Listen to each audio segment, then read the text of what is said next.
Hey guys, welcome to season 2 of Tampa Bay Cop Talks Origin Stories. I'm Andrew, and I love to hear a good origin story, and particularly how fans become fans of our beloved club, Liverpool Football Club. So today I have with me Cody. Hello, Andrew. How are you? Dude, I'm doing fantastic. It's a crazy day as of recording. As of We 8 can minutes rejoice. ago. Yeah. As a recording, which is right. Oh yeah, I just started. Duh. We have defenders. We have center backs. The world is going to be okay. We're going to win points. We're not going to be in Europa League places. We'll be fine, right? Yeah, we'll be fine. Yeah, totally. Matt Teep's out for the rest of the season as of like 2 seconds ago, but it's fine. Oh yeah, that's fine. breaking We'll as well. Just before we press record, Liverpool Football Club comes out and says Jurgen Klopp has confirmed Joel Matip is set to miss the remainder of the season due to an ankle ligament injury. You know what? I mean, obviously, I don't know anything about sports science and injuries and all that stuff, but like, I always seem to miss them. What I mean by that is, or they're not showcased. Meaning, like, I don't remember him coming off or, getting busted, and then there's a 5-minute stoppage of the game, and then he's in. You know what I mean? Like, yeah, where it has like another like American little sports, thing. Yeah, it's a little thing, and then it's like it's like a Fugazi. It's like he got injured off screen. Like, how characters. It's like, they work so damn hard, and their joints are fucking burnt to the ground. They didn't get a preseason, so all these little tiny things build up until they become big things, and then they're out for the whole season. Well, yeah, and then of course, unfortunately for Joel, he's made of like paper or I don't know, Mache. chopsticks. I mean, whatever you want to call it, he's made of that. Yep. So that's unfortunate. But let's go back to the good news. Yeah. Obviously we have defenders. Are we excited about it? Are we excited? I am. I don't know much about either of them. The Turkish guy on loan, like I think that's a good move. It's on loan, so it's nothing permanent. If he does good, cool. We could buy him. If he doesn't, cool. It's just like Klavan. Just okay. Thanks. Bye. The Ben Davis dude, Klopp talked him up a whole lot. I saw today, and he's got the right mindset because like the first thing he mentioned when he got to Anfield was, "Holy shit, the pitch is so good." That's how you know. Yeah, he started from the bottom. He started from the bottom. Now he's here, right? Exactly. Now so I think he's going to have a lot of opportunity to explode. I mean, think about it. When we bought Andy Robbo, who gave a shit, right? Some no name from Hull, like, yeah. And then he turned out to be the best, left back ever. Yeah, basically since sliced bread. No, 1,000%. I agree. It's definitely a weird one. I've come to the conclusion that basically, unless we're signing, Champions League players, we don't know who they are, and you're just gonna have to read them up and watch the standard YouTube compilation. But we'll see. I'm just more excited to see what happens in the next few games because obviously we have City, we have Leicester, we have Everton, and we have Chelsea in the middle of March, and then obviously tough run of games. And then we obviously have the Champions League against Leipzig. So these are the crazy games. I mean, obviously I would have loved a run of games of like Brighton, Sheffield United, Newcastle. These games that we had when we had our slump. But it is what it is. Yeah. But we're not here to talk about that today, man. We're talking about you, homie. Hey, that's me. Yeah. So tell me, like, how did it all start? What was your first game? Okay. So, little backstory before we get to the first game. Okay. Ooh, backstory. Love it. Yeah. Set it up. Set the scene, baby. Let's set the scene. In high school, I had a friend by the name of Jordan, right? One of my best friends. We played music together. We hung out all the time. And he was a lifelong Liverpool fan from like born to bred. He got it from his stepdad, who was also like a lifelong Liverpool fan. So Liverpool was always kind of around me growing up. But when I was in high school, I didn't give a shit about sports. I just skateboarded and played guitar and did nothing. Did cool kid things. Yeah, no. 1,000%. Yeah, sure. But, he was always wearing the fucking kits and talking about Gerrard and all that stuff. So I heard. Hell, one time I was like, oh, is that the team from Euro Trip? And he's like, no, that's Manchester United. And I'm like, oops. Close enough. I realized my follies later. So I always remember him like talking about. I remember when we bought Suarez just because he was so hype about Suarez and talking about how like fantastic this guy was. And So it was kind of like, so what I'm gathering so far, correct me if I'm wrong, this sounds like this is like you got the secondhand smoke of it. You know what I'm saying? Like a little bit. Yeah. A little bit. You were a secondhand smoker. Okay, I got it. Yeah. Okay. I was getting that side high, if you know what I mean. Right. But that was all through like, high school and all that stuff. I still didn't care. Fast forward to young adulthood. We ended up living together for a while, and obviously he's gonna wake up every morning and watch the games at 7:30. I'm like, you're crazy. But slowly but surely it started to get, integrated because, he'd be watching it and I'd wake up and I'd fall asleep and I wake up and I fall asleep while he's like either cheering. This was 13-14, by the way. That's important to mention. So it was a hype season, to say the least. Oh yeah, for sure. And my dumb brain, I didn't know anything that was going on. I'm just like, okay, cool. Yeah, sweet. And he'd be playing FIFA. So it was starting to seep in, right? Right.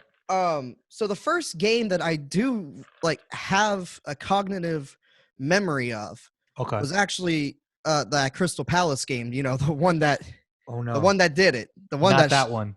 Yeah, the bad one. The very bad man. one. That's what, like, you got thrown into the fire, man. Wow. That's the first one I remember. I might have been awake or watching when Gerrard slipped and all that stuff. I can't tell you, but that was a Chelsea game. Right? Yeah. Okay. But I definitely remember the Crystal Palace game because you know how it went. I don't have to tell you. Everyone was distraught, right? So I'm watching all these players of who I don't know, and I don't understand the situation. I'm like, but you said there's like a couple of weeks left, or I don't remember. But he's like, no, it's over. There's no possible way we could win. We got so close. Yada yada yada. This was like the last shot. And then, I'm watching Gerrard cry and Suarez comfort him and all that stuff. It just really struck a chord. I'm like, okay, tell me more. I can fuck with that. All right. Yeah. Cool, man. That's like you came in. You came in at the worst possible moment in terms of, the lowest of lows, basically. I mean, not really the lowest of lows. It's not like we got relegated or nothing, but a pretty low moment. Listen, yeah, no.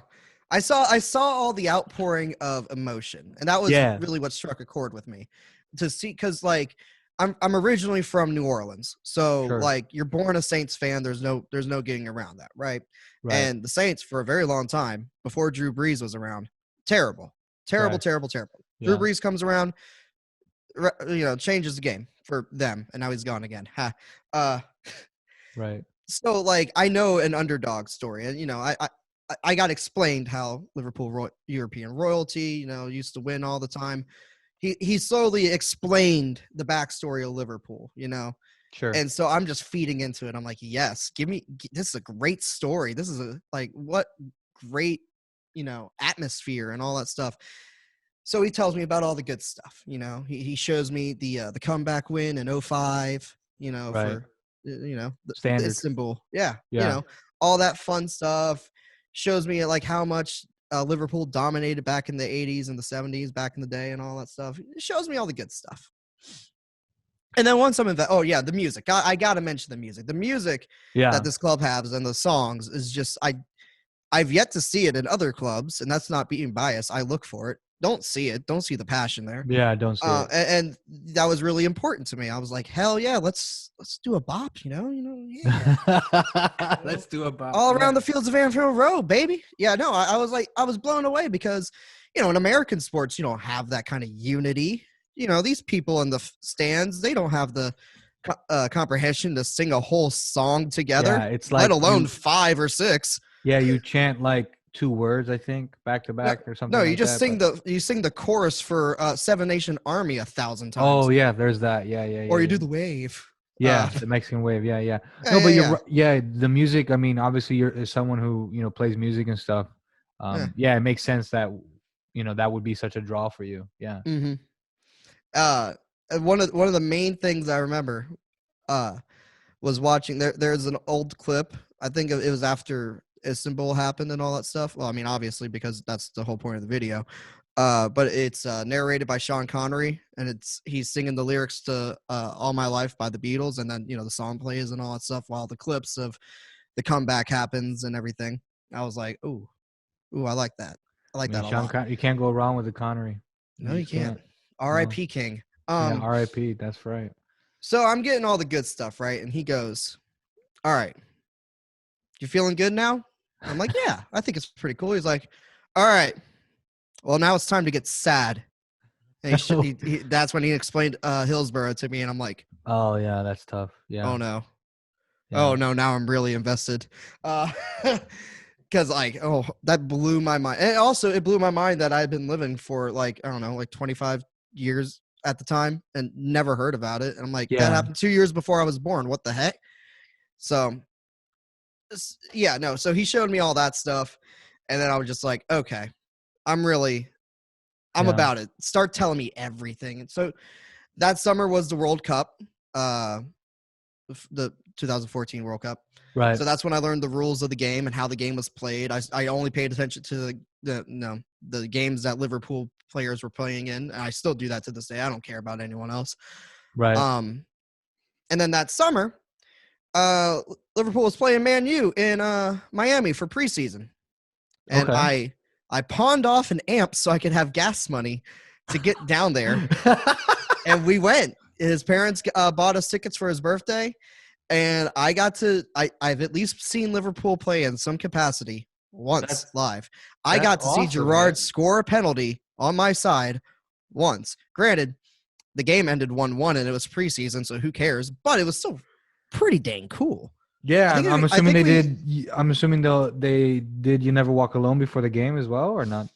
Well, I think we tried to, but the seating was mixed between Liverpool and Man U fans because I thought they would have done that over the speakers or something like that, but yeah, well, it's Miami. They don't know what's going on.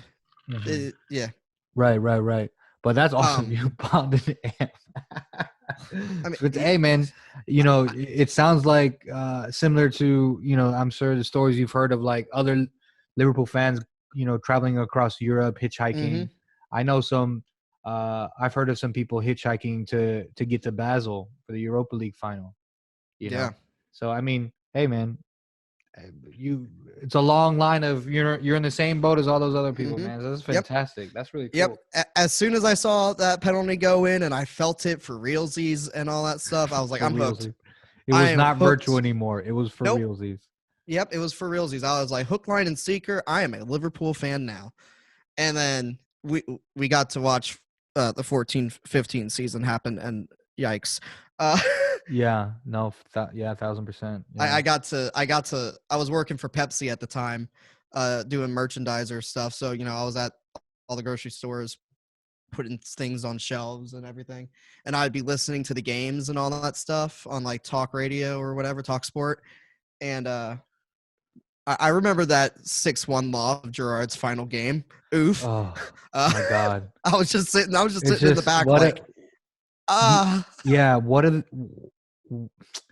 what a sad moment for a career, because I mean obviously he played in America and all that stuff, but in terms of did he though? Who cares? Yeah, I know exactly what I mean. But in terms of the exact opposite of what you want from a Hollywood ending is exactly what Gerrard got, and that's just very unfortunate. It's a downer ending. It is a downer, and it's something that he doesn't deserve. I mean, he's a caliber of player that deserves all the accolades. He deserves all the plaudits and all that stuff, and it's just sad to that happened. That being said, I'm sure he has his regrets or whatever, but I'm sure that he has his moments that he's proud of and all that stuff. So it's not like he had a terrible career or anything. It's just no, absolutely not. He's a legend. Obviously, if you can write your own story, you don't go out like that. And obviously, but I blame Rodgers all for it. Oh, absolutely. Fuck that guy. That soft-spoken guy. Yeah, no, but you know what? I'm under the belief of who's to say that his Liverpool story is over. One day he could come back, and then. Oh, that's a topic. Let's talk about that for a second, because you look at Chelsea, you look at United, and you look at Arsenal. arguably you giving jobs to ex players, ex quote unquote club legends that, you know, you could argue apart from Ollie winning a league or some shit in Norway, which is fucking Norway, you know, arguably they, you know, they had no business getting that job. You know what I mean? It's kind of like you got handed the silver spoon because you know the owner's daddy or something like Yeah. that. Or Or, you that know, doesn't make sense. you You played for the know club the and all owner's that son or stuff. something like that. Yeah. Yeah. And it's just really strange because you're managing, you know, these managers are, you know, part of a multi-billion-dollar essentially corporations, right? And it's just kind of nuts to me.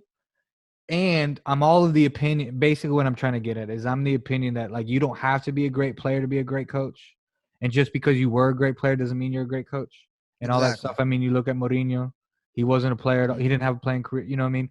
Jurgen Klopp, he wasn't a great player. You know what I'm saying? Like there are, you know, one there does not equal the other. exactly. Yeah. Bill Belichick in the NFL, stuff like that. But that being all said, in the beginning, a few years ago, I was even like when someone would say to me, "Oh yeah, Gerard's going to take over after Klopp," I throw that shit down like it was hot water and like the shit owed me money. Now I'm changing my tune just a little bit. And the reason why is because he's doing it what I feel is the right way. So bear with me for people that are not nerds, but it's like Marvel and DC. So like all the Marvel movies, right? They come out with a character, they make a movie. They come out with another character, they make a movie. Boom, boom, boom. And then you build that up to have a movie where they include all of those characters. That's what Marvel does. In other words, you go step by step, a logical process, right? And DC was like, nah, we're just gonna like do a character and then like introduce other characters, and then the next movie, boom, we're gonna have them all meet. And they weren't introduced. You see what I'm saying? Like it was very not well thought out. And I'm saying that Gerard is following the Marvel way of doing shit. And you know, being at Rangers for so long, obviously he looks like he's gonna win the title this season. Dude, hype.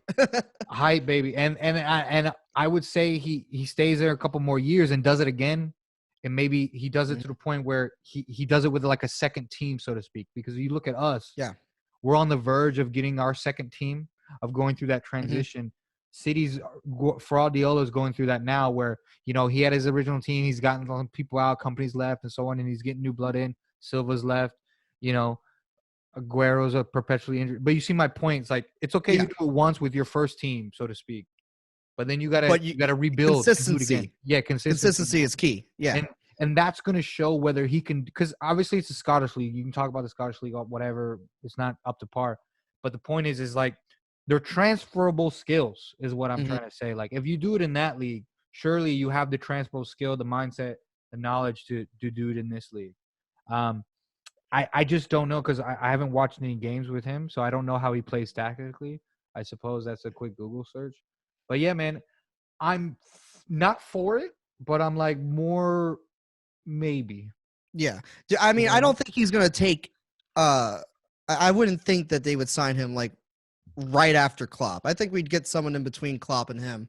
But I do like, especially like, you know, like you said, seeing what he's doing with them in the Scottish League, like it's the same thing with like what Klopp did with his original team, right? You know, took him from nothing and then winning shit. It's like Drake said, you started from the bottom and now we're here. And that's exactly right. And it just shows that he's built a project. And then more importantly, unlike Lampard, I think that was Lampard's problem, is that he didn't have enough experience. So when he went into Chelsea and shit wasn't working out well, he didn't have anything to fall back on as a manager. Okay, you can say he's a player, this and that, but he's in a different role now. Yeah, doesn't mean anything. Yeah, so whereas if Gerard would go into Liverpool and then like shit starts not working right, for example, or there's a spell like Jurgen Klopp just had, a spell of bad results. Well, you know, Gerard will have X amount of years at Rangers, and he's going to be able to fall back on that experience as a manager, and hopefully the players will like buy into that more and understand like, oh, he'll get it on. It's fine. Like we just got to keep the faith, and I'm gonna need to still keep running through brick walls for him, and you know, et cetera, as opposed to just handing him the keys to the kingdom Yeah. and having him learn on the job. F that noise. You know what I'm saying? Yeah, a serious question is going to sound like shade, but did Lampard do anything in between him playing and him being at Chelsea, or no? Well, he did 1 year at Derby in the Championship, where Okay, Wayne so Rooney is right now. Who cares? Yeah, I think it was 1. It might have been 2 seasons. I'm pretty sure it was 1. Anyway, it doesn't really matter. Yeah, and then he went straight to Chelsea. He overachieves. I don't know why we keep talking about Chelsea, but anyway, he overachieved. He did well enough. But then obviously, and then Chelsea has their motto of sacking managers. But my point, the whole point is, I like the way Gerrard is going. He's obviously, he's doing it the right way, and maybe. My only thing is though, I think this is like a rule in like anything in life in terms of business or whatever. Is like, I think, for example, if he were to come though, for me, if he were to come, okay, he's gonna bring his own backroom staff, right? Mm-hmm. But for me, he's got to like keep somebody there that was under the old regime to make their transition easier, because otherwise it's gonna be like how Wenger left at Arsenal or how Fergie left at United. Moyes did. I don't think he kept anybody. I don't know. Correct me if I'm wrong, but I don't think he couldn't. Yeah, no, but I mean, in the comments down below. Yeah. No, I don't think he kept anybody or took them seriously or whatever. What I mean is, like, for example, let's just say Milner were to be on the backroom coaching staff eventually if he were to retire next season or the season after. Like, keep him there because he has the experience of what, you know what I mean, to make the transition a little bit easier. You know what I mean? Not to mention, for sure. So keep him around. But you see my point. Whereas that moment in the weekend when he came off and then immediately we scored and he just like, hey, yeah. No, 1,000%. Yeah, no, I love it. That was fun. I love Millie. Yeah, no, he's a beautiful man. In terms of his, effort and all that stuff. But you see what I'm saying is like, you make the transition easier. It's not like hot and cold, like boom. I'm sure there's like a business term for this, but like, I don't got time to know that. Yeah. Stonks, dude. I don't know those things. GameStop, buy, hold. Yeah. But anyway, back to me. Back to me. Look at your man. Back to me. Hey, whatever deodorant that was, if you want to sponsor us. Old Spice, hit us up. Yeah, so I just want to meet that guy from the commercials. He seems cool. No, 1,000%. Okay. Anyway. So now we're after the preseason game, and then you go out and you're working, you're listening to. I don't even want to talk about 14-15. There's nothing to say. Right. So then when Klopp came, you understand? Because I'm assuming, because there are a lot of fans that, for example, they only watch their team and they don't watch anyone else. So when you get into so you're getting to the sport, you didn't watch other teams. You didn't watch the Champions League for fun, so to speak, right? No, I watched Liverpool because I want to watch Liverpool. Exactly. So like, did you understand like who Klopp was? Like, you know what I mean? Or did you have to do a crash course on YouTube? Crash course. I saw Jordan around to kind of message and explain and all that stuff. But what really got me was all the memes on Reddit and all the hype on Reddit, on the LFC Reddit. That's what kind of was my learning curve. That and Redmen TV was a great help when I first started watching because I love those guys. Right. And they kind of contextualized everything for my dumb brain to understand. Like what gegen pressing is and all that stuff. Yeah. That and just, the like thoughts we're lucky to of have how everyone felt and everything. Right. I remember when the rumors were happening that he was coming and everyone broke the flight tracker website because we were all on it. Oh yeah. No, we single-handedly broke the whole damn website that actual pilots use. Yeah, I love that about Liverpool fans that like just breaking internet. Oh my God, dude, the hype of trying to track a plane from Germany to England, let me tell you. I think there's nothing on the planet that I would track on an airplane, but a Liverpool signing, and I'm all about that life, right? So when Jurgen came in and I heard his first interview, the doubters to believers bit and all that stuff, I was fucking just like, beautiful. I was like, yes, this man is. What a beautiful mind this person has. Like, everything he said, I just ate up. I still do to this day. Like, I wish he could, run the whole world or something like that. Because it's like, no, you know what? Because we've talked off air. Hold on, let me maybe sidetrack this a bit. Because we've talked off air about Ted Lasso. Mm-hmm. He like that interview. That's a good point. Thinking back to that press conference, he's just obviously a smarter German Ted Lasso in terms of his like positivity and the way he treats people. It seems like genuine person. Yeah. There you go, that word, and all that good stuff. So yeah, man, fuck, I'm getting all excited. I want a hug from that man. You know what I mean? do too, man. I want to meet that tall motherfucker one day. Right? Whoa. Yeah. So yeah, no, and then just watching it like that first season under him with this barely a team he's got, and watching us get to I guess the next big moment to talk about, because this is when I started actually going out and watching games with people. Oh yeah. So yeah, you like that? You like that segue? Oh yeah, love that segue. Thanks for that. Yeah, I started going out and watching games when I could. Pre-COVID, baby. Yay! Remember how the world used to be? Right. And one of the major ones I remember was the Dortmund game in the semis for the Europa.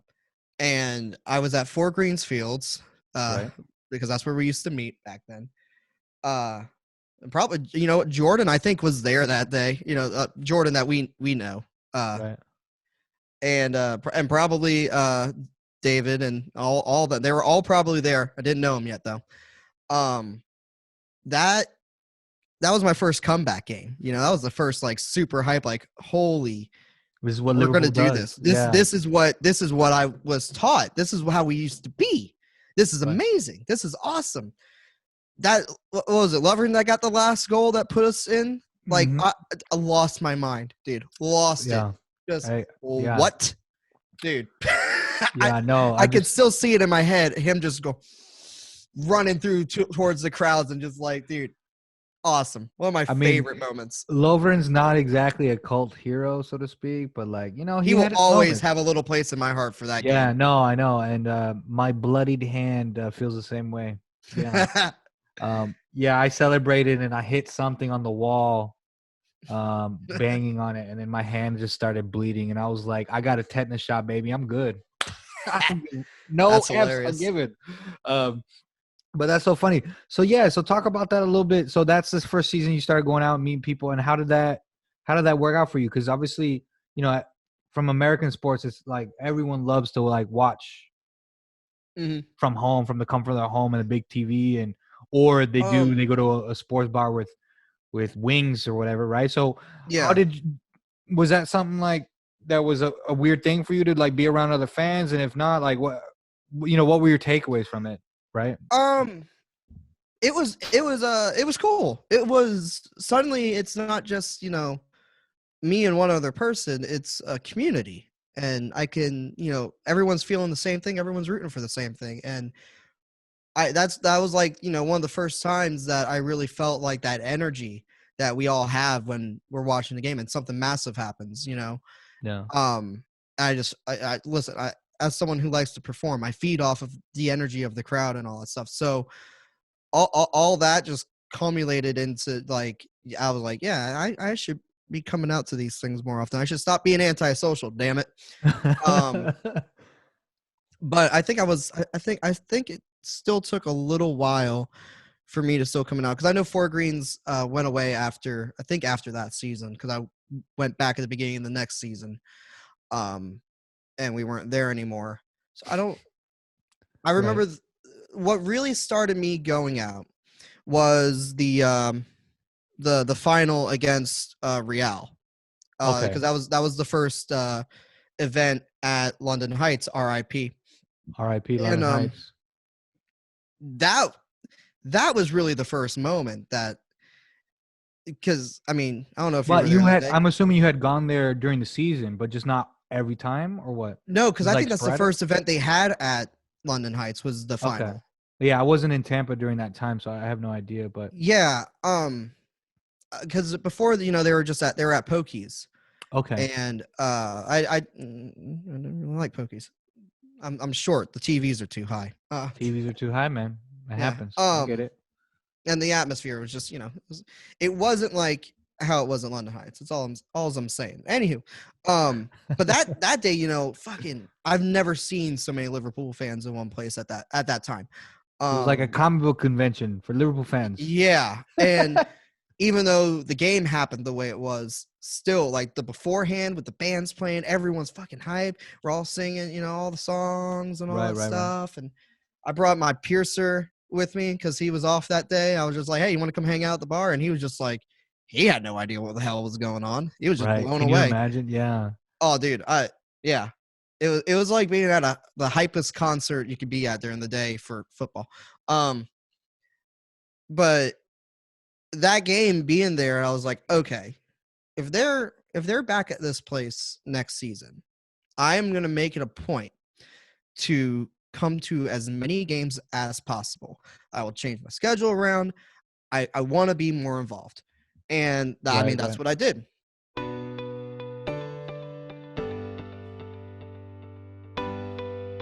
What reinforced it, honestly, is that year Liverpool ended up winning a treble. They won the League Cup in February, then they won the FA Cup in May and the UEFA Cup in May. Right. And following those runs is kind of what solidified it. I mean, when you're 9 years old, you know, like when I was little, I liked the Cowboys. Why did I like the Cowboys? Because the Cowboys were always winning. You know, you're 5 years old.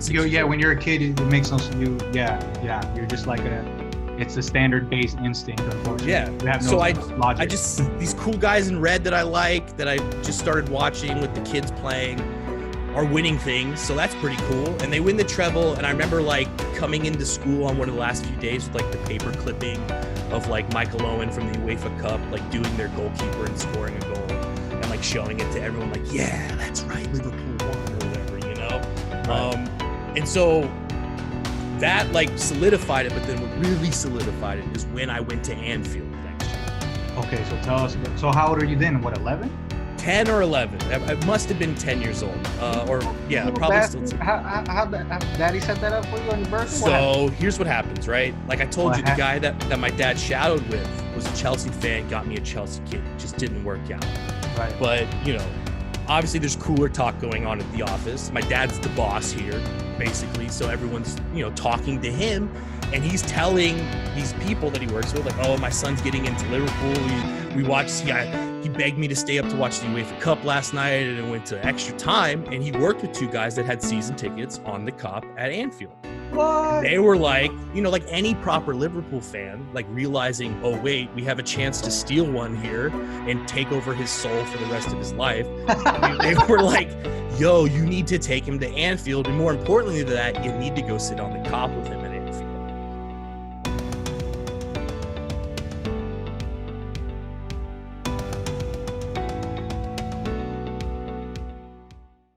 All it takes is one event, one event that's put on, you know. Yeah, it hooks you, you know. Yeah, because it does. It's a everyone. You know, we're humans. We like community. We're social animals or creatures. I don't want to offend anyone out there. Social organisms, whatever. Socialist. Wow, got him. No, but you know what I mean. So. Yeah, the community aspect of it all. So yeah, it makes sense, man. It makes sense, man. It's you know, we live in a difficult generation and or difficult time, so to speak. So yeah, any sense of community that's not virtual, you know, you got to jump on that. It's few and far between, right? Yeah. So what was that? So what's that next season? 1920? Yeah, that's 1920 next season. Yeah. The Champions League win. Yep. Yeah, our Champions League, or when we beat Tottenham and all that stuff. So that whole season, I made it a point to go out to as many games as I possibly could. And that's when I started meeting you and Dave and Brian and everybody that was at Four Greensfields. And slowly but surely, I just, you know, got out of my little insecure antisocial bubble and just started talking to everybody. And I could go on for days about the amount, like the different moments that happened at there, you know. Obviously the Barcelona win was just amazing. I'm so glad I left work that day. I'm so glad I did that. That was so crazy. The Everton win at Christmas with Origi. Yeah, and then like, dude, yeah. I was, what's his name? Mark's face, the one that got blown up. Yeah, he's on socks now. He's on Fathead. Yeah, he's a thing I love now. it. I love it. I saw that in person. He was right there. And he just turned around. And he just. And that's how we all felt. We none of us could believe what the hell we just saw. Like, yeah, Brian had his shirt off. It was nuts, man. It was a nutty day. I remember going into the office that week, like not even on Monday. I think I did the same on Tuesday, but definitely Monday. I was just walking around the office, having the goal on Titanic loop, and just with fist pumping, like making sure like no one, because everyone's in their cubicle or whatever. I'm just like fist pumping. I'm like, yeah. And then you're in yours going, yeah, it was. It was so ridiculous. I was sending that goal to people that don't give a shit about soccer, yeah, and like football, and and I was like, here's a backstory. Yeah. Yeah. Sometime in that time, I forgot to mention, beforehand is when I got the Liverpool tattoo. It used to only have 5 so let's stars. see. For those of you who are listening, he has a liver bird, and he's got some stars. How many stars we got? Well, now it's 6, but before it was just the 5. So what season did you get that? Probably after Klopp's first season. It had to have been. So after the Basel final, maybe, or like around that time. Yeah. Okay. Cool, man. And then I remember. Did you get the 6th one the day of? Day of the final. Yeah. When we won. I left the party. I said, "Hey guys, it's Sunday. Shop's gonna close soon. I gotta rush over there and make sure I get it today." Yeah, because I remember being inebriated later that day, and you texted me that you got the 6th one, and I just thought, I just love the dedication. I mean, I would have waited a day. I would have waited a day or two, but no, you couldn't do it. I feel bad. I waited a week to get the Bernie meme tattooed. Wow. But yeah, no, I was like, dude, had to. I was just like, fuck it. Like, pop that little boy on there. And let's get it updated. I was like, this is wrong now. Yeah, no, 1,000%. So obviously, we met at London Heights and all that stuff. Mm-hmm. We've got to know each other while watching the matches and all that. And then for you, I'm always interested to ask people when I obviously see them during this crazy time we live in, obviously because of COVID.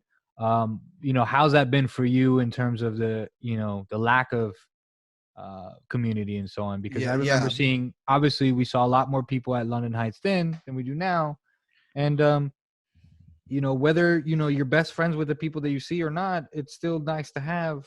And now they're not there. And I'm just curious how you feel about all that and how, that's, how you feeling being a fan during this season? It's rough. It was rough towards the end of the last season too. To suddenly, having to wait like 3 months to see if we would actually win or not. That sucked. It's different. I mean, I'm in the entertainment industry too, and so I feel it. Like, I constantly have to think about it and all that stuff and feel it. Right. And it's weird and it's different. I mean, it didn't help that we lost London Heights during that time too. Yeah. So even when the season restarted, we didn't really have a home for, us, specifically you and me and David. Everyone that was at London Heights didn't have a place to go, really. We had some places, and Wild Rover's been pretty pog and all that stuff, but like everyone kind of got separated, and that's what's really sad.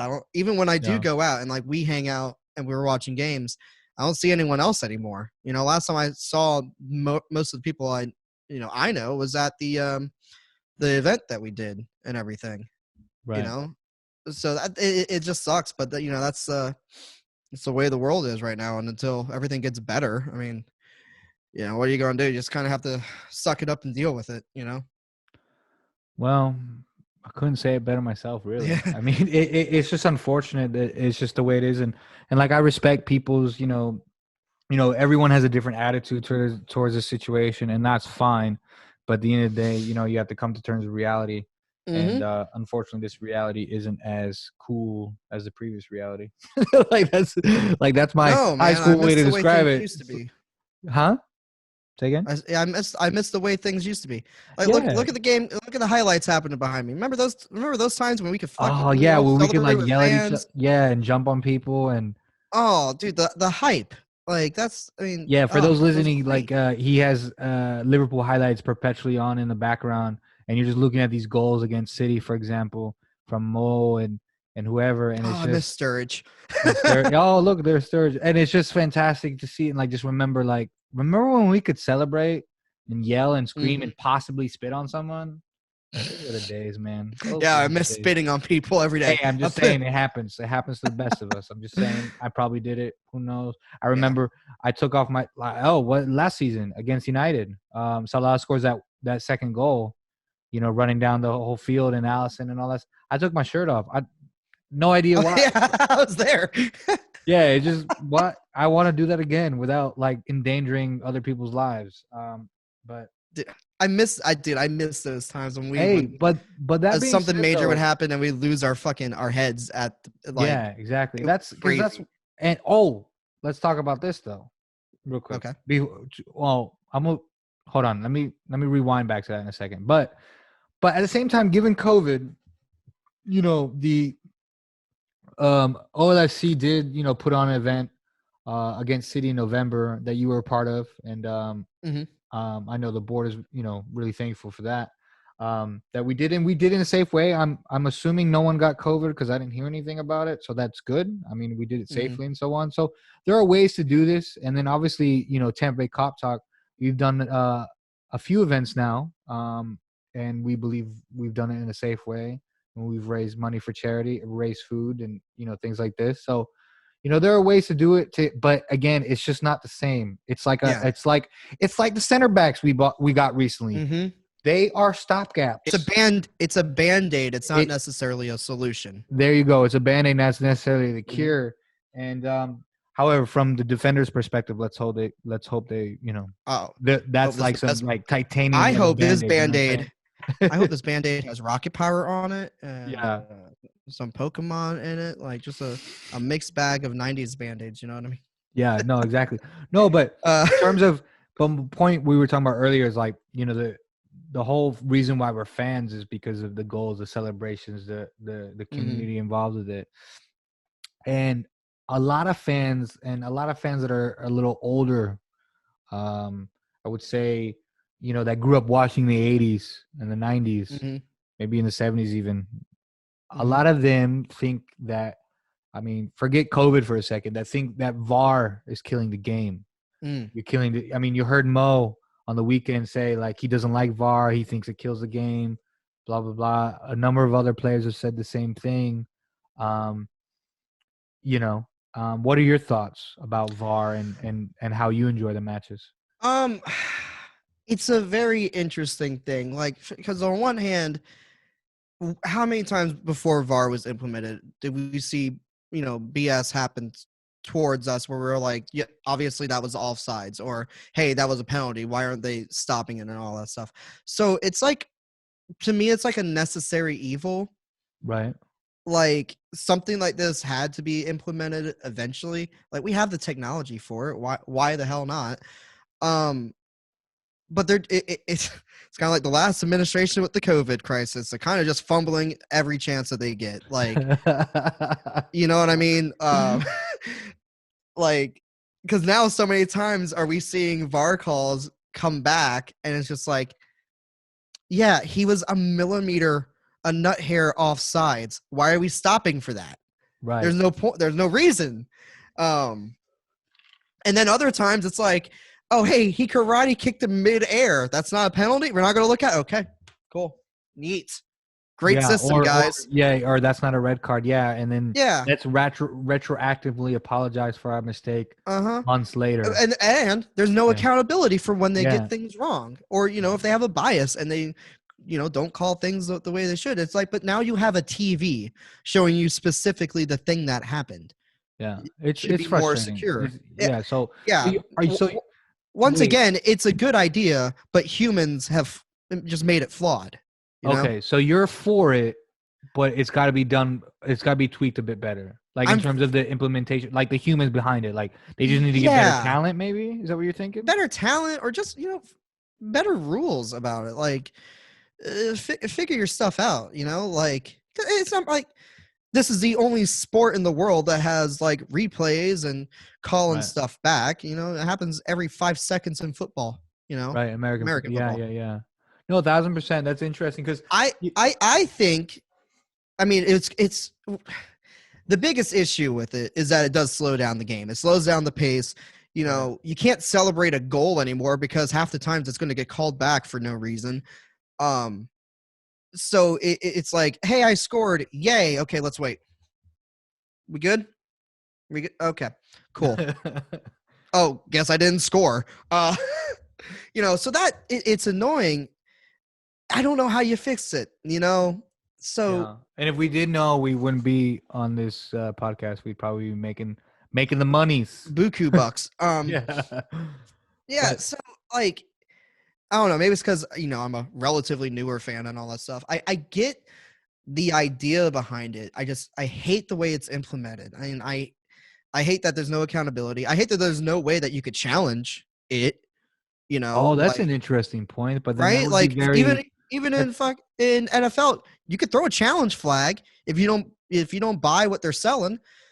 Right. But you know, but can you imagine the same people that are saying VAR is slowing down the game? They would just halt it. Exactly. So what they would say, no, that's even slowing down the game more. Hell no. So, but that's like, I hate to say, or not to be, don't take this the wrong way, but it's like a very American way of looking at it because obviously American sports have done that, the challenge thing. Although that could be interesting in terms of like a thought experiment. Like I don't mind like throwing out ideas and stuff and all that. Exactly. You got to think of every option. Exactly. But for me, you know, I think you hit the nail on the head. Like I don't want to go back to a time where we, you know, I don't even remember anymore, but like we lose a game because of an offside goal, or United win a game because of that nonsense and blah, blah, blah. And because at the end of the day, you're talking about millions of dollars. Because, you know, for example, let's assume you're in the second leg and you lose the tie on away goals and it was an offside goal. Yep. And so you don't advance to the next round. That's literally millions of dollars in prize money. You know what I mean? So from a business perspective and from the club's perspective, because that's all we should really care about. Because at the end of the day, we ain't buying nobody. We ain't buying Mbappe or Haaland or fucking the other, you know, anybody else if we don't got monies. If we don't got monies, we can't do nothing. You know what I mean? So there's that. And now as far as the celebrating is concerned, hell, I used to celebrate offside goals anyway because, like, sometimes I'm kind of blind. I mean, I wear contacts for a reason. So I remember celebrating a couple times, and I'm like, oh, that's it. Oh, they called it offside. Because, I'm blind. So I just continue to do that. I suggest that all you do that. Just celebrate it anyway because life's too short not to. I'm not even just talking about us celebrating. I feel bad for the players that. Oh, yeah. No, I agree. They do some, like, Mo had a goal disallowed this past weekend, and it was a beautiful play. Oh, yeah, no, 1,000%. You know, and honestly, I don't even remember how fans were doing with VAR. Because obviously we had fans with VAR before COVID, but that was so long ago that I have that was back in the world back in a time when we had days to go out in and stuff, and I don't even know. What did fans do? Did they react? I don't even know. I think it was it was still fresh for at least us. That it wasn't, we didn't have this history of it being an issue so much as we do now. It was early days, so to speak. Yeah, but you get my point. And now everyone's at home, so we're bored, so we're just going to harp on the things that annoy us. Right. But, like, don't other leagues, like, have so this is what I was going to mention, but I didn't want to sound like, you know, I don't know, hipster by saying this. So anyway, because I used to live overseas, right? And my friends over in Poland tell me, like, hey, man, in our league, you know, we have VAR, but, like, we don't have these problems. Yeah, so, like, why is it just the FA? I don't know. And I talked to my brother-in-law about it, and it's like, you know, because we speak, like, a broken language together. You know, I speak a bit of Polish or whatever, and I'm asking him, like, you know, why the hell is this happening? And the bottom line, he basically said, like, it's just because, you know, they're more consistent with the way they're doing things in terms of calling offside, in terms of, you know, understanding that even though the rules, I guess, are the same, they're definitely the same, but they're just being more consistent in the way they do things, right? So for me, I don't know if it's a British thing, like a British arrogance of, like, we're British, we don't give a fuck, we know what we're doing. But for me, it's like, it's obvious. Why don't you send your referees over to another country for, like, a workshop training, go learn some shit for a few weeks, and come back, or a few days and then come back. Yeah. Maybe they'll be better. Or maybe alternatively, get rid of the old guard. Yeah, exactly. Yeah, get rid of the old guys. There's probably an old culture in there, and you got to put in some new blood and create a new working culture, just like you would do with a team or whatever, right? Mm-hmm. So it's probably that. But yeah, I'm when I talk to again some other fans that are like, no, F VAR this, F VAR that. I'm like, listen, when what was it? Didn't United who scored against us recently and then it got called back? Oh, Tottenham. Yeah. When we played Tottenham last week and Son scored in like the 7th minute and then it was ruled off. And I was like, yes. Duh. Yeah, I mean, sometimes it works out. Other times, most times my it point hasn't. My point is like to get rid of that would be nonsense because then that completely changes the game. Okay, you could say we won the game 3-1 and then the game would be 3-2. No, that's not how it works because momentum, psychology, all these things play a part, right? The good example was it though? I think it was the World Cup 2014. No, it doesn't matter. It was England and Germany. Mm-hmm. Lampard scores a goal against Germany, and it hit the crossbar and then goes in, and it's like a yard and a half inside the fucking goal, and the ref doesn't see it. And that again, that's not even VAR. That's goal line technology, but you see what I'm trying to get here. And if that goes in, the game is like 2-1. It's a different game. They don't lose that game. Yeah, a whole different game. Maybe they still lose, but it's a whole completely different game. One thing I remember learning in the early days of learning the game that Jordan told me was that momentum is everything. Any one thing could completely change the flow of the game. If they score, if you score, how much you're up and all that stuff. And we see it all the time with teams that are lower on the table who don't have anything to lose and they just sit in the back and all that stuff. And we have to fight extra hard than we would with the better teams just to make something happen. But as soon as we do and it opens up more, then we could actually play the game. Yeah. And the momentum's everything. Yeah. Psychology, man. The game is all mental, man. I mean, again, I don't know anything because I'm not an athlete, but I can assume that, hey, I've done a little bit, and I know that most of anything what you do in life is mental. It's not physical. Yeah. But anyway, mentality giants, brother. Yeah, man, we look like it right now, man. But I'm so glad we're out of the rut we were in. Jesus, that was hard. That was rough. Oh, that was so. It's been a long time since we've lost the holidays. Games. Yeah, especially around the holiday period. I'm like, oh, New Year's. Oh, but I can't be happy because we're shit or we're playing like shit. Oh, damn. Yeah. Now let me ask you a question though. Okay, go. At any point in time during Klopp's era, have you thought, let's fire him? No. All those people who say Klopp out, they're dumb. Big dummies. You heard it here first. Cody says, yeah, no, hell no. Are you kidding me? I remember Brendan Rodgers. Okay. What about FSG out? Have you ever been a thought of like FSG out at any point? Every time, it's okay. It's a safe space here. We're in a safe space. No, I haven't, because I heard the horror stories. That was the Hicks and Gillette era and all that stuff. Almost getting relegated and all that stuff. Basically, the story of Ted Lasso. And and Apple TV Plus guys. Yeah. Here's the thing with FSG. They've made mistakes. They're not perfect. They're not Klopp. Klopp's perfect. He's not done a thing wrong. He gets his lineups wrong. He may not put people out and in subs at the right times. Those are little things. He hasn't done a thing wrong though. Right. He has the right mentality and all that stuff. With FSG, they have made mistakes, but they're quick to correct them. When that whole thing with the ticket prices and all that stuff was going on, what was it, like 2 years ago or something, when they were changing the structure of their ticketing and all that stuff? Yeah. And everyone in Liverpool was like, hey, how about no? You Americans, this is our town. You can't price us out of our own place. You can't gentrify us here all the way across the sea, damn it. Gentrify. They came to a different, outcome for that. Recently it was the whole they told Klopp we're not going to sign a center back, even though before that though, the furlough situation. Yeah, and they corrected that. But the point is, like, every time something bad happens, soon everyone forgets it because they've done something good and it works out. We signed 2 center backs today, whereas last week it was we're not getting anybody.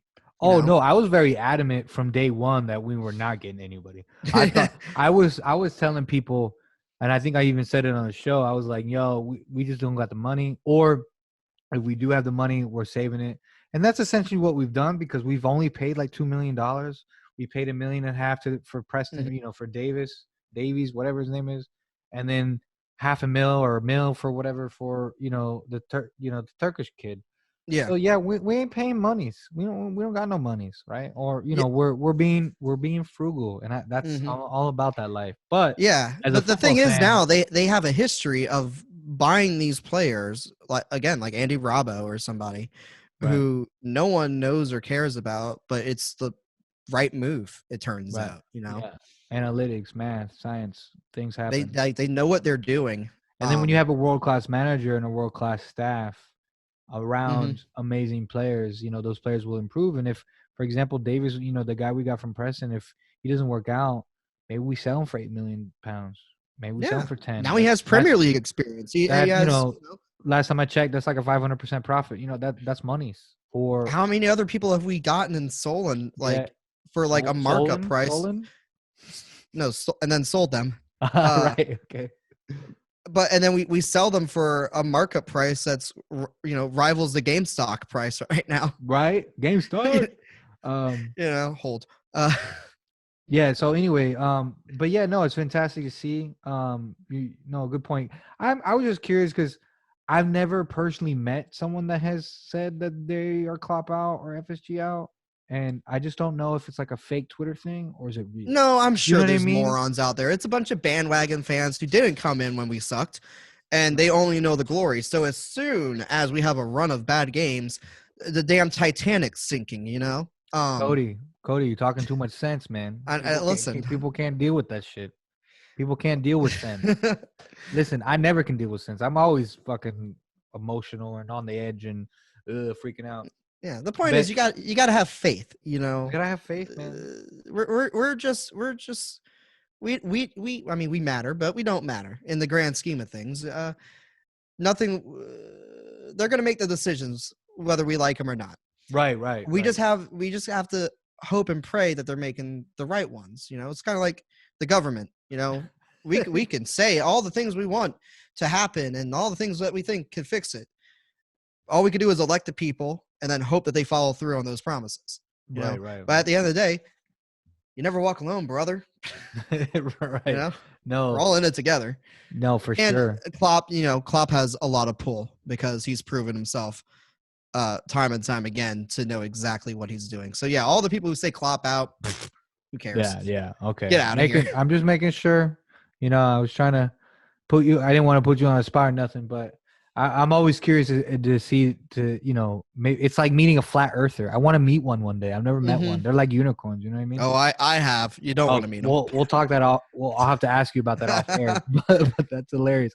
But what I wanted to ask as well is that obviously, I'm supposing based on talking to you and, about your experience supporting Liverpool in the Tampa Bay area, do you think, once COVID, goes away a bit, that you're gonna go right back out there to supporting the Reds in the local pubs with the people? Oh yeah, absolutely. I mean, we've already gone out and safely, mind you, but yeah, dude, I miss it so much. So it was like a second home that I could go to, and all of a sudden, I have all these people that all feel the same way about something with me. It's like going to a concert, for your favorite band or something like that. Everyone knows all the words. Everyone knows. Everyone's there for the same reason. Dude, I'm not a big music all person. Singing the same songs. Yeah, I'm not really big into music, but everyone knows all the words. I like that. I like that because I get it now. That's a good way to put it because I like that. Cool, man. I could watch live shows here at home all the live long day. But nothing beats going to a live show. And I don't even have the pleasure of going to Anfield yet. Hopefully one day. Yeah. That's maybe on the list though, is it? Oh yeah, absolutely a bucket list. I want to meet the Red Men TV guys. Be out there, like wait for them outside the game. Like, oh, Hey, Payjack, where's your nudes? Yeah. So, do you think if COVID is normal next year, or if the world goes back to normal next year, you'll go next year? To Anfield? I mean, probably not. I don't have the money for that. But eventually, yeah. Yeah, eventually. All right, cool, man. Cool. Absolutely. So, it's like Mecca. You got to go. You got It's like Mecca. You got to go at least once. Yeah, no, I don't disagree with that. No, it's a magical place. I mean, I was lucky enough, for example, so I've been to Anfield once. I've been to the Bernabeu and Bernabeu. Oh, fuck, I don't remember. Real Madrid, I'm drinking. And then I've been to other games in Europe and Germany and Poland. And let me tell you, Real Madrid, it was like going to like a weird, creepy opera. Like that was the atmosphere. You had had this like weird classical music on one hand. Then I had like people dressed really nice near me, but then I had like a field trip of French kids behind me. It was just really strange, and there was no atmosphere whatsoever. And then you go to Anfield, and it's like the best way to describe it would be like a college football thing in America in terms of I don't know how else to describe it or how best to give an analogy, so to speak. But yeah, man, it's fantastic. So I hope that happens for you, and if any way I can help, we'll I'll try my best. But I mean, hell, my buddy Jordan that started this whole thing, he finally got to go to Anfield last year or the year before that because he lives over in France now, so it's nice, a lot easier. Get him. But, he finally got to go, and he's been a Liverpool fan much longer than me, right? So why don't you go sleep on the couch? Be like, dude, I'll do dishes, homie. Just I got a whole ocean I got to fly over. You'll be fine. It's not scary. I promise. A little bit. But anyway, so obviously we're still like right over the halfway point of the season. What do you think? What are your predictions for the rest of the season? Now that Matip is injured and Van Dijk and Gomez. It's really tough to say, which is a cliche answer, and I recognize that. But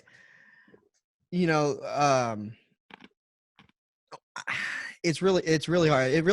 It's not only dependent on us, it's how the other teams perform too.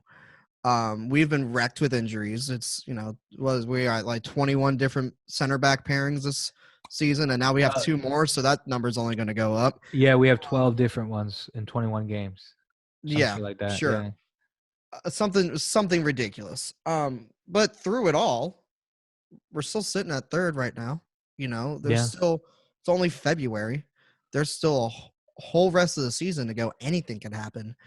We're not running away with it like last year. Right. But you know what? That's fine. Like, that's fine. Let's work for it. The season before we had to work for it, and we scored more points than anyone else, except for Man City.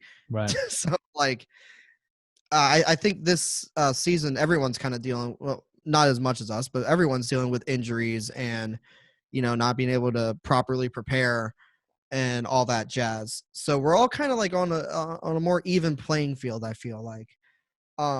That's in the Premier League, and of course, as far as Champions League, I mean, depends on the day, right? Like, it's just so much. It's so much uncertainty just based off these center backs. Like, had they come in the beginning of January, like January 1, then we would kind of know where they are, and then we can kind of maybe predict. But it's so much uncertainty in terms of that.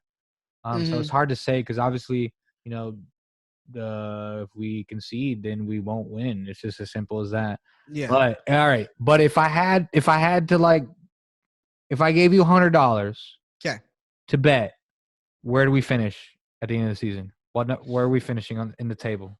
We're finishing first because I'm not gonna not say that. I don't care about $100. Damn. Okay. That's fair. Is that where you think? Is that where you're hoping, or is that where you think is gonna happen? Two different things.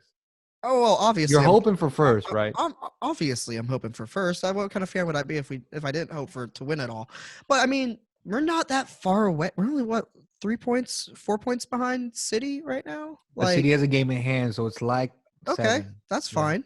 it's cool. There's still a whole half of the season left. Anything can happen. Like, Right. if we were further down in the table right now, I'd be a lot less optimistic. Right. But we're not. And, we've done the impossible before. Like, again, Barca freaking Lona. There was no chance in hell we were getting past that second leg. We still did. We always go again, dude. Too much positivity, too much sense. Listen, after that game, I believe I have optimism out the wazoo until there's no more chances left. Like, until that final whistle is blown, I'm going to be sitting there be like, what's that? We're in 10th. We're still going to win, dude. It's fine. That's cool, man. I wish I had the same optimism in all aspects of life. That would be nice, wouldn't it? Mm-hmm. All right. Well, and thanks. Champions League. Oh yeah. So sorry. We gotta. I'm thinking semis. That's what I'm thinking. I would love to. I would love a run. Yeah, to get to semis. I'd be okay with that. That one's harder to predict. Being so far out of it. Because it very well depends on who our opponents are. Exactly, but because of seeding, we have a chance of getting like an easier opponent. Like, we got Leipzig, but like the next one we could get like a Porto-esque, you know what I mean, or something like that.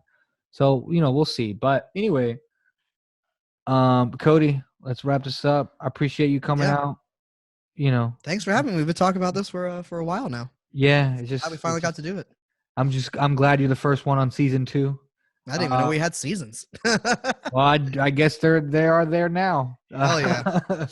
But where could people find you on the internets? All right. So on the internets, I first of all, I have a karaoke. If you're in Tampa, karaoke company called Human Jukebox Entertainment. You can find that on Facebook at that name. Please come out to shows. COVID sucks for entertainment. Online, I stream on Twitch at twitch.tv/GambitGraves. Okay. And I also co-host a weekly podcast at Geek Republic Media. We talk about all the nerd stuff, anime, all the MCU things that are happening. Have you been watching WandaVision, by the way? Who does the Pope pray? Yeah, well, let's talk about that off air. Definitely. Yeah. We can talk about that later. Wild show. We talk about all the nerd stuff. We talk about music, politics, all that fun stuff. That happens every Wednesday. You can find that at twitch.tv/geek_republic or on Facebook at geekrepublicmedia, not .com. Dumb. Yeah, that's where you can find me. Come watch me. My buddies talk about nerd stuff. Come watch me not be good at video games. All right, man.